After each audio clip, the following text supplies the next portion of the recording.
watch, Mahaluji. Honestly, Timmy, someday you're going to have to grow up. You're not a baby anymore, you know? You dented a 747, destroyed Mr. Joel's glass house, and worse, Dinkelberg won my pack! Fetch, DinkleDogg! Hi, Turner! Better luck next month! Dinkelberg.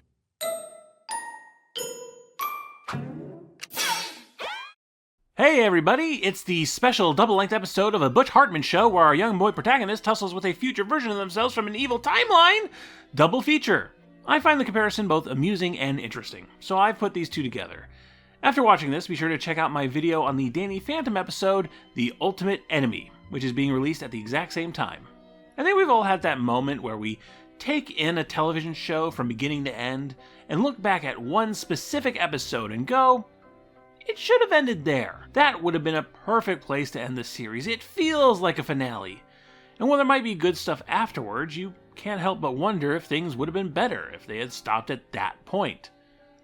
Anyway, let's talk about this episode of the Fairly OddParents. Originally airing as a feature-length special on July 23rd, 2004, with subsequent airings split up into 3 half-hour episodes, Channel Chasers is the 15th, 16th, and 17th episodes of the Fairly OddParents' 4th season, the 54th, 55th, and 56th episodes overall.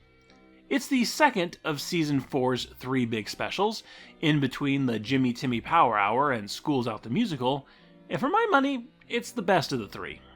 Directed by series creator Butch Hartman, and written by Hartman and story editor Steve Marmol, Channel Chasers sees Timmy grounded after he creates a great deal of chaos by wishing for the ship from the hot new anime sensation, Mahu Mushi. But on the bright side, we can all take solace that the day will never come that a child could imitate this. I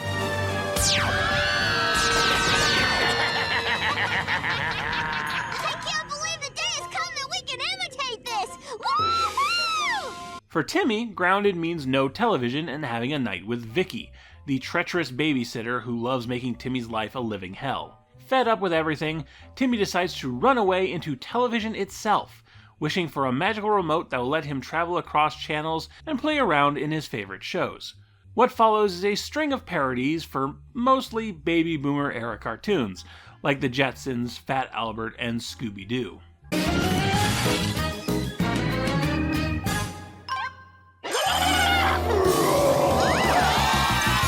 Spooky, kooky, spooky haunted house. Ookie, bookie, spooky, spooky haunted house. It's a chase scene. Ah yes, you can smell the I was born in the 1960s funk from here. Okay, in fairness, these were not unreasonable reference points for older kids in the early 2000s, mostly through the efforts of Nickelodeon rival Cartoon Network, and their re-airing and spoofing of their large library of cartoons. A 14-year-old watching probably hasn't seen the 1966 Hanna-Barbera superhero cartoon Space Ghost, but there's a decent chance they've caught Space Ghost Coast to Coast on Adult Swim. And even if the young people watching don't get the specific references, that doesn't prevent them from being funny. Channel Chasers has a Speed Racer spoof. Dexter's Laboratory also had a Speed Racer spoof. And that's one of the funniest episodes Dexter's Lab ever did. How could you race in this race? You're too young to race in this very dangerous race. You could have gotten yourself killed. You need to grow up. Ooh, ah, oh, oh. If I wanted to get screamed at by an adult, I could have stayed at home. There are a few shots taken at more contemporary Nickelodeon shows, not as many as you'd think, but Timmy does visit a bootleg Rugrats and poops in his diaper, then later stumbles onto a Blue's Clues parody which hits a little mean for something that shares the same network. Hi kids, I'm Jeff. Ignore the shaving cut and the 5 o'clock shadow. I'm really a kid, just like you. I shared this scene on the social medias while working on this episode, and some people got really upset, which I think has more to do with Butch Hartman's lowered public opinion these days, a bit of retroactive how dare he. Honestly, while I think Blue's Clues might just be the best preschool show of the 90s, it's not something sacred, and I think it's a fair parody. Slightly older kids love making fun of stuff for toddlers.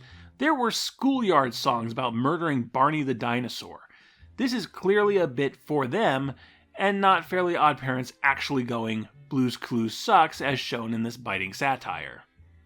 Captain Kangaroo and Fred Rogers completely appealed to the kids themselves.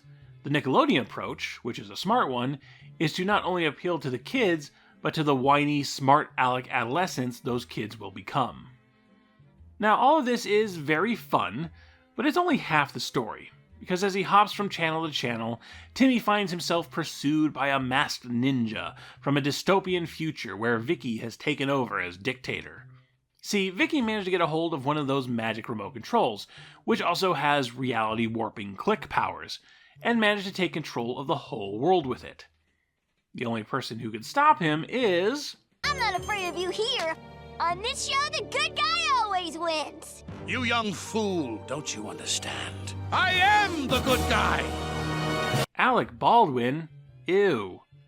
Future Timmy is here to set things right, but he doesn't recognize Kozma or Wanda, which brings up what happens when kids grow up and are too old to have fairy godparents anymore. Not only will Cosmo and Wanda leave someday, but Timmy's memories of all their adventures will leave with them, which is quite the sad state of affairs, and Timmy really struggles to process that time will march on, things will change, and people will leave his life. Suddenly, this goofy spoof on Sesame Street and Tom and Jerry takes a turn towards finality, and things start to fall in a way that frankly feels like a series finale, even though it very much isn't, was never intended to be. It's not even a season finale. And yet, here's Timmy grappling with the inevitability before coming to accept it. Here's Timmy's parents, who, over the course of the episode, realize how negligent they've been, and how awful Vicky has been to their son this entire time. Here's Vicky, finally getting what's coming to her. And here's a 20 years later time jump, where an adult Timmy and his kids find his old time capsule.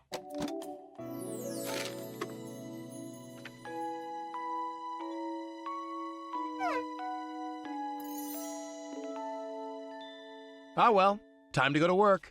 And time for your babysitter. Hi, Mr. Turner. I'm here to babysit the little targets. I mean, the precious gifts from above. Ha ha ha ha. How did this happen? How do you accidentally make a series finale like this? At least when The Simpsons made Holidays of Future Past, there was a small but real possibility that the series was going to end around that time. The Fairly OddParents was in no jeopardy of ending in 2004. The show was doing huge numbers.